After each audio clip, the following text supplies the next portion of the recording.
And welcome to this, we'll call it a Peel Yourself Off the Mat Tuesday edition of Bury Your Bookie. Usually Mike Jones joins me on Monday. I just got back from a trip from Las Vegas where we spent the last few days, so we weren't able to bury you here on the show. Although I think we were at the point, Mike, where I don't know that we were about to crumble or snap, but we probably needed a little refreshing, which Yeah, Vegas always brings about. How are you, Mike Jones? Good to have you on great. Bury Your Bookie. I'm very good. Yeah, good to have you with us. You kind of Thanks for having me. on me there. I don't know, intermittent in and out there, Mike Jones, so far on the program. But we were saying before the show, and you were a Vegas guy for many, many years. How many years were you out there living in I Las was Vegas? out there for 10 And years, seven. Yeah. I loved it. I mean, it was just, but you got to keep it what years in were these now? 2007 to 2016. I was there. Oh, fairly recently. Yes. Like when you're 74, 10 years ago is fairly recently, you're thinking. But okay, so I mean, the scene has changed. We were talking about this, and I'm not one. I normally I mean, of all the things, you're a degenerate gambler, and you'll go out there and lose 400 at the racetrack one day, and then complain that a hot dog was $8. I'm not normally one of those guys that scrutinizes menus and then gets all upset about prices. But we were just saying, and you're saying some good friends of yours who are degenerate gamblers and big time Vegas devotees are looking at what they're doing. They are literally clubbing seals Yeah. when they present you with a check in Las Vegas. You can't buy a bag of potato chips for under $10 on the strip. So, I mean, are they going to price themselves out of this? Because you're saying, guys that, as I said, we're huge Vegas fans that don't even want to go back anymore. I'm not saying I'm in that category, Yeah. but I mean, are they not pricing people out of here? Yeah. $71 for a Chilean sea bass that you'll see on a menu for 40 and say, what are you guys? I mean, what is this, a robbery? Uh, Yeah. I mean, I was out in April for a golf tournament, and I was shocked at the prices of rooms. They were in the 700-800 mark, for a regular room, a small king. yeah. And I started investigating what was going on, and there was a internet group of parties that probably had 100,000 people in there, and the ECDC was there. But other than that, the week before WrestleMania was in that town where there's always 80,000 at the arena at the stadium, and then 100,000 stragglers running around looking for wrestling mumbo jumbo, and all of a sudden, you're looking at that, and the rooms were half price of what they were then. So to me, I don't know how they're working it, but what I saw and what I heard from what my buddy said, that the host actually told him not to take anything out of the room. He can't comp it. So when you Oh, take yeah.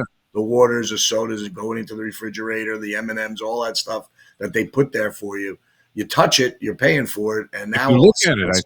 it's $12, $13 for a bag of M&Ms. A Coke was 15. He said a bottle of water was Bargain. 20. Bottle of water was 21. He said you go to the pool and your bottle of waters are $29. So to me, we have to stop going to make them change, but they're all complaining about 15, 18% down and room rates and stuff like that. You just got to figure it out. Will it work for the middle class person who always loved to use Vegas as a vacation destination? Europeans, are they coming over? The Canadians, are they coming down? You don't know. So to me, Vegas has got some questions to answer on their own. It's not about it's if we still go and spend it, then we're the problem. Then people are saying, okay, it doesn't matter. But if they start, not seeing the numbers coming there, I don't know. I mean, I saw videos that week that earlier A that lot week. of places were empty. Yeah, and the airports look like at certain times are not busy. So when Caesars McCarran's not busy, there's an issue. Yeah, Caesars was buzzing on the strip. Tons of people, no question. But some of the other places that used to be popular, that you'd go to, like the Rio or the Gold Coast or the Orleans, was a very popular place in my past. Even going back in the days, I got married one time out at a Palace Station. A friend of mine, which became famous, of course, because that's where O.J. Simpson went and tried to steal back that rubber Heisman. And after getting away with murder, he has 9 copying some of his own memorabilia back. Yeah, yeah. So that was a Palace Station, and I'll never forget. I got in the limo to go to this chapel that we had rented for like $75 to do the wedding, and we get to a place that didn't look like the place that we had signed up. And the guy goes, "Oh, well, good luck to you guys, the McConaughey's or whatever they're, it was supposed to be." We had gotten in the wrong limousine. So Palace Station, yeah, represented some. I mean, and should that not have been a sign, Mike, that I shouldn't have Yeah, gone through with it? maybe. Of course, but that was the charm of old Las Vegas. So I don't know that. I mean, these places were empty. Yeah. That normally were, they I mean, the time of year too. It's August, preseason football. It's usually a slow time, and temperatures are usually hot. So I could see how numbers might not be during the August month there, but late July, August, or where we're in. It's just it's just I get a different vibe watching the internet, what people are saying, what's happening, what is gone, where people are going, what the hosts are saying. There's a different vibe out there, and there's so much gambling everywhere else now. And the sports better always went there at this time of the year to make their preseason bets, to make their all that stuff. You don't need to do that now. oh We no. have all these vendors that are making the operators making a fortune. Yeah, you had to send a guy out there. Go, hey, can you find the best price on the Red Sox to win the World Right. Series? Yeah, and they Yeah. would go to a dozen different places and do it. Yeah, very prohibitive. I did have a little bit of an epiphany. I don't know, and you're changing your strategies because Mm-hmm. all of a sudden, you, Mister Old School, you're in-game betting and you're betting all of Mm-hmm. these crazy props and a lot of different stuff that never would have occurred to you before to ever wager a dime on. And so I was always an exacta guy, betting exactas in horse racing. And I could sit in the race book there. I love it. You don't have to get in your car. You don't have to do anything. You come down an elevator, half out of it at like 9:30 in the morning, and every East Coast track is available to you. So you're feeling pretty good about life in general. And they're, handing you drink tickets every time you go to the window. So you're not getting creamed at the bars, which I don't know. You're paying ballpark prices for a beer at a bar in a casino, where you're amazed like it's $14 for a Corona Light or whatever. But anyway, so I'm in there and I'm betting my exactas, whatever, and I lose like money every day. Not a ton, but not the greatest. I never got on a good run of luck. And then I realized I had an epiphany. I need to change my strategies. Forget these exactas. The only way to go is with these like pick fours and pick fives.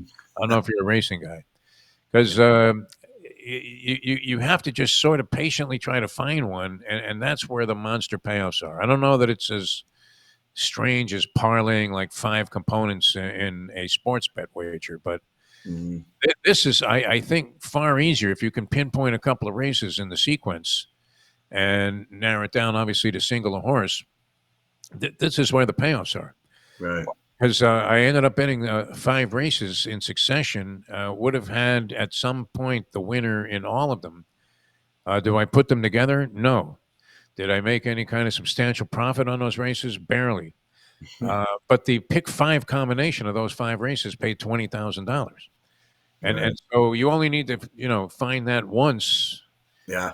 in a you could lose 100 bets and still come out ahead betting Yeah. reasonable amounts of money on these pick fives instead of just sending it in on every race. That's the old idea, the average 4 or 5 team parlay. That you sit there, you're blowing it all week, and then all of a sudden you throw one in there, and you have that night. We go 5 for 5, and that's the dream. That's what Yeah. the better wants. And by the way, that's what the operator wants too. They're looking for parlays. I mean, you're hearing stories right now that DraftKings and FanDuel are looking at a 15% take, which is unheard of Yeah. in the industry. 4.5 is the number when you bet straight bets. You got them on even side, even straight bets. But in 22, I bring this up a lot. In 2022, that the Vadis parlay take was 35% hold, which is the equivalent of a 7 or 18 parlay, winning every parlay. At Yeah. that point, that's huge. So to me, this is what they're looking for. We want to make that bet to get that quick score, that lottery type bet, which is number one betting angle we have in our country is the lotto, state lotto, and the Mega Millions and the Powerballs and all that. But this is what we want. We want the five horses in a race, and you see that number flash across the screen. Hey, $1, superfecta paid you 3,800. It's like, wow, I could have done that. So In this case, though, you have if you're sports wagering, I guess you could make a number of parlays. mm-hmm. There are only two teams. I mean, you have a 50-50 chance of arbitrarily selecting who the winner's going Sure. to be. But with horses in these sequences, you can Yeah. use more than one horse, and that's the whole Mm-hmm. angle. I mean, if you can narrow it down to one horse in one or two of the legs, then you have multiple chances to. So I think it's more prohibitive to hit a five-team football parlay than it would be to hit this. And then if you look at the odds differential, I mean, you're getting paid substantially. That was, I'm not sure. I think that might have been a $2 payoff, which most people wouldn't have had because they probably would have had Right. it for 50 cents, which still $5,000 is a nice. If you're Sure. betting $50 into a race and into a proposition, and you have a chance with multiple shots in different races to win $5,000, it's not bad. So that's, I'll never do it though. Right. How tough is it for you to change strategies? It's like, Well, I'll give you a perfect strategy that happened the other day. Like the game that we've been talking about for a few days. You're sitting there with the Dodgers in the game Sunday, and you're up 3-1 in the sixth inning, and you look at the bet, and they're 7-1 underdog, the Blue Jays. Then you see it's 3-2, and I'm looking at it, and I'm like, okay, Blue Jays are plus 340 in the seventh inning. Why not? Why not? The Dodgers could lose. They won two straight. You know where they are. They're a big favorite. You grab the 340, 350 in the seventh inning, down a run. You see these guys below saves. I don't even think the records are accurate to how many of these teams are below saves in that nowadays. From the seventh inning on, it's hard to hold a lead. As a matter of fact, we saw it at the trade deadline when everybody's looking for relief pitching. So when you see that, you're figuring that if you get to everybody wants you get through that 5 innings with your starter. If you get 3 or 4 lockdown relievers when you're winning a game, it should be lights out. The Yankees did it with Wetland and Rivera in the 90s. Certain teams did it. I remember the Dodgers pulled one out as an underdog in last year's playoffs where they pitched 8 pitchers and didn't even have a starter for one of the games against the Padres, like game 5 or game 6, and they end up winning the game 5-0 going away. They don't even give up a run. So the strategies are different. But my thought is, look at some wild underdog, and it happened the other day too, like last week with the Orioles. You're sitting on the Cubs with a 3-0 lead going to the 8th inning, and Boyd's pitching lights out. He's only had 92 pitches, 7 innings, and they yank him. And the middle reliever comes in the 8th inning, gives up 4 runs. Meanwhile, you get the Orioles at 9-1, 10-1. If you're just thinking, they're going to blow this game, but again, you can't do it every game. no. But by the same token, if you have a big position on something, why not have a nickel at 190? And you get a 9-1 shot at $100, why not just take 400 and walk? I mean, that's just the strategy that you're thinking, because you're just insecure gambling in these games today, baseball, knowing how the players are different, the mindset is different. You're seeing leads blow in all sports. How many times you see a 20-point lead in the NBA in the first quarter? Next thing you know, they're down 25 in the third. Yeah. And in football, we had a year, I think it was 3-4 years ago, where I was charting how a 10-point lead in the fourth quarter was being blown, like consistently 2 or 3 times a weekend. So I think these are the things that when you're handicapping, you're looking, and that's what the live bet, which is, again, the spreads they're making the money on it. But if you pick and choose and find them, there's value in some of these bets when you want to secure a win. I guess it's hard to do that because you're giving away a percentage, but by the same token, you don't take the full loss. So these are the things you're thinking about. I don't move on them all the time, but it's always in my mind when I don't. Yeah. No, I mean, it represents a radical departure from traditional thinking going back. That's to right. You used to call, hey, Lou, give me the Yankees. Yeah, go ahead. I'll lay a run. Yeah, it's definitely become much more complicated than it was in the past. I was watching a guy who was a few seats away from a guy who was tortured by that Dodger game. That's why I texted you. Yeah. Because, I mean, here they're down a run. They're in the 9th inning. They have Ohtani at the plate with the bases loaded and 1 away.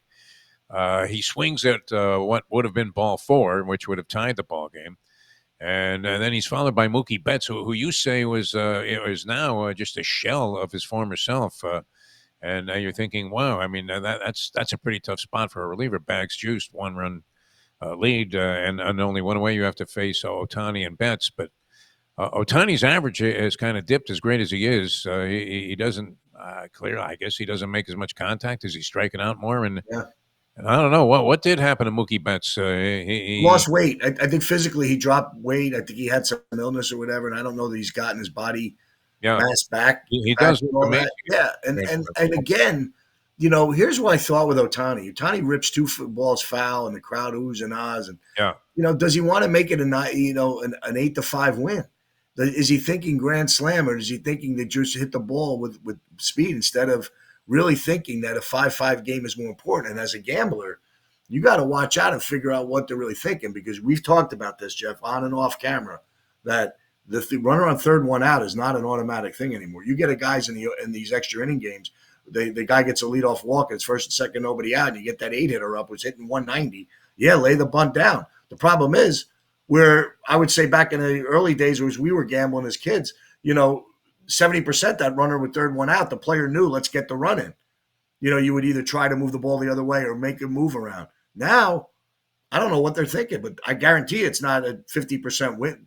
Hold No. that a productive out. I would say it's less than that.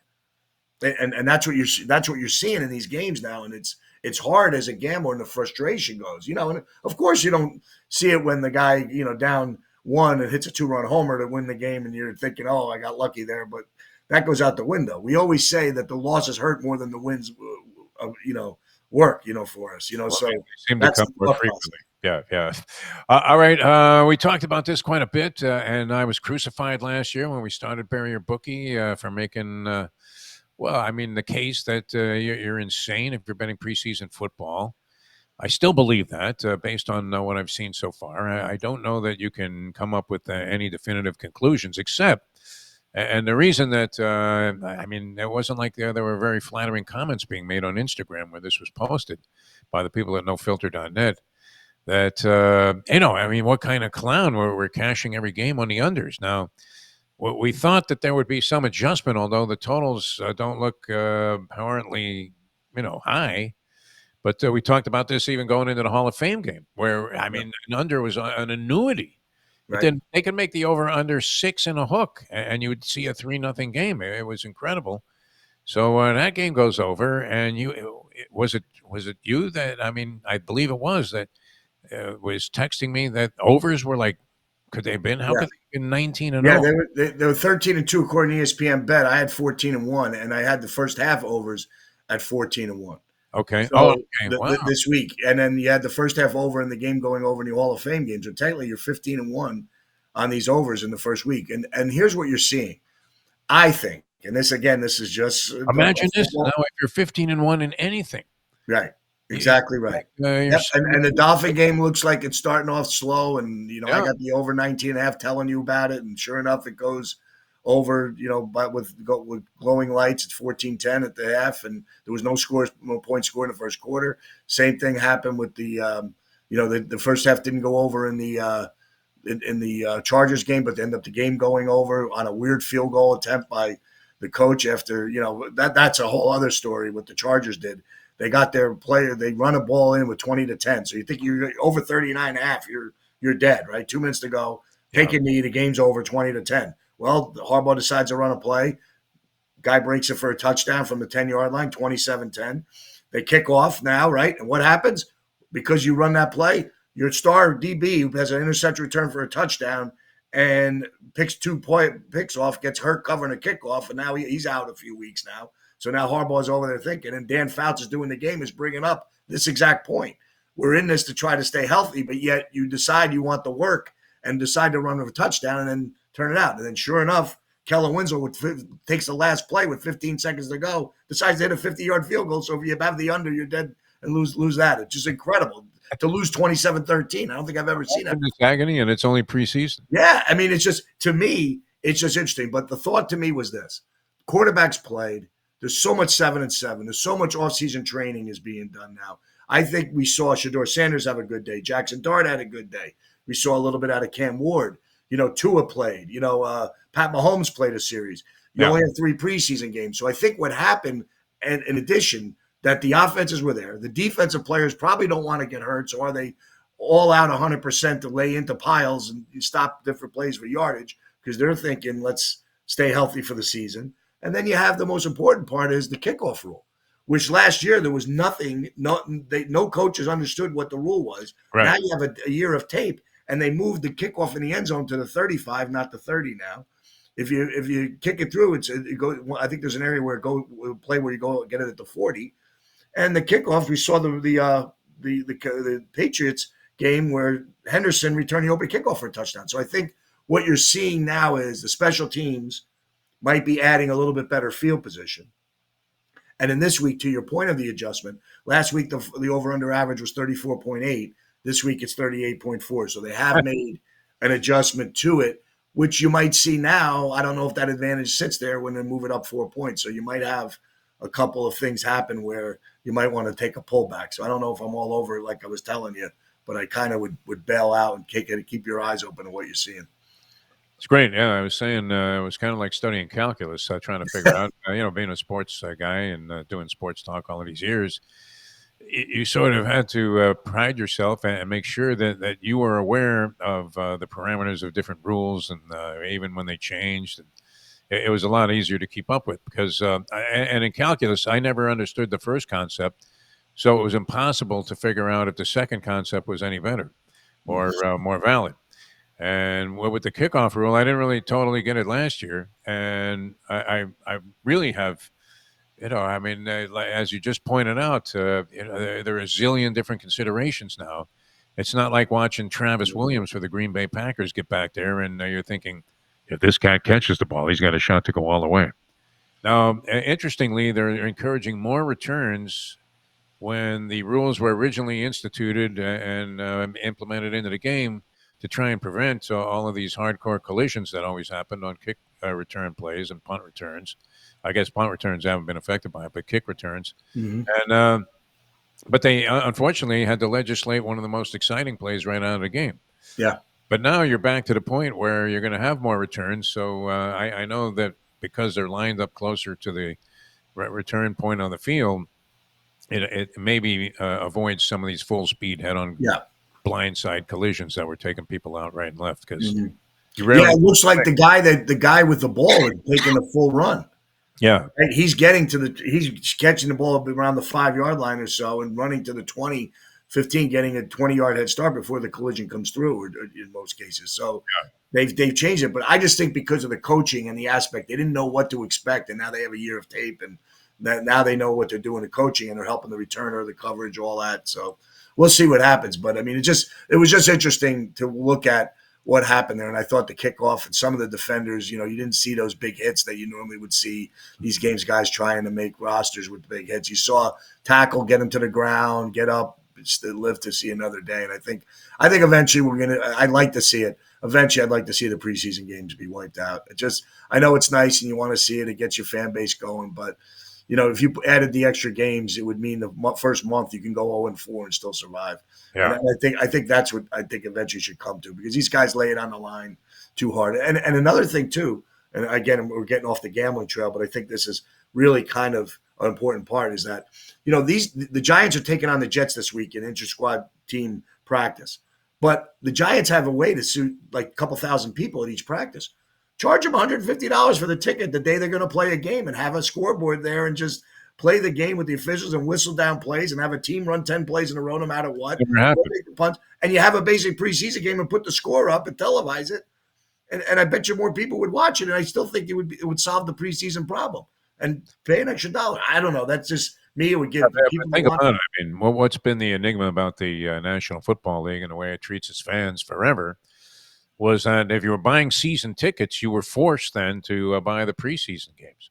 Yeah. Where they were charging you regular prices and, charging you if you had a parking pass as part of your deal, you were getting, even if you had no desire to go to the 2 home preseason games, you were still getting whacked. I mean, for 2 games, and think about that, from 57,000 or whatever season ticket holders with most of these teams, that's a lot of juice, and they're not paying the players their salaries during these games. And I could tell you this from the Giants, part of it. Yeah, for being a season ticket holder, we got letters around the 90s and early 2000s where they didn't want you to give the preseason tickets away. If someone got arrested in your seats for these preseason games with the drinking, and you were reprimanded because you had a wait list taken off you lost your tickets if you gave it to the wrong guy. So there was not people selling these tickets. We'd almost, as a family, we were forced to go to the games or not use them.